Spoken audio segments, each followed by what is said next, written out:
Na-categorize ko siya.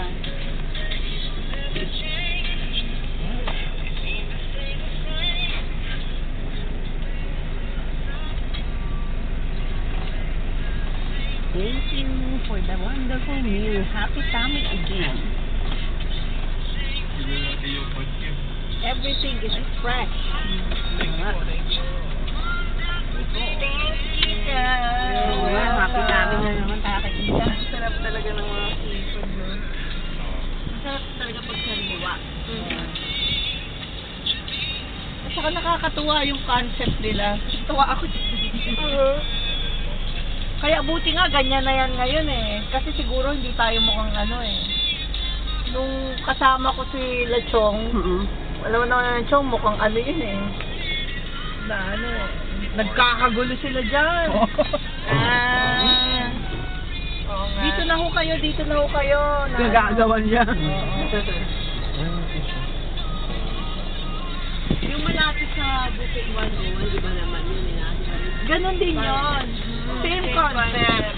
Kaya lang yun, di ba napansin nyo, mga ilang kainan, tapos may palengke, tapos ilang kainan, may palengke, di ba? Ito, isang mahabang ganon. Nakapunta na tayo dati dun sa, wala pa ata yung Buffet 101. Hindi, kasi nga din, yung kung naalala nyo, di ba hindi nga natin alam? Doon tayo dapat kakain. Doon tayo kakain, tapos di ba hinahanapan tayo nung ano, nung iluluto?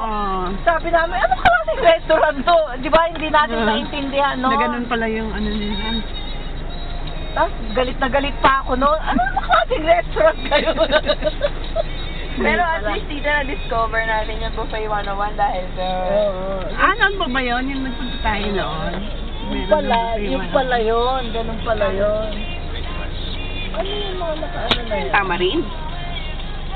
Paano Tama kata rin ba yun? Ay, oo, tama rin siya. Tama rin, ibig sabihin niya, sampalok. Oo. Di nung wala na yung ano, wala na yung sapalok yung kaibigan mo.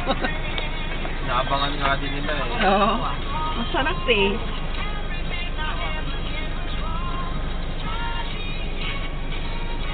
Kasi kinukuha lang sa puno ni John yun. Yung headcard namin. Sino ba yung meron kong kaano sa Facebook eh, pinost niya.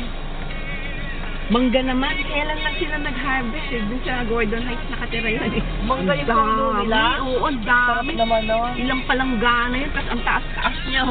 Parang tatlong palang, yung palangganang metal.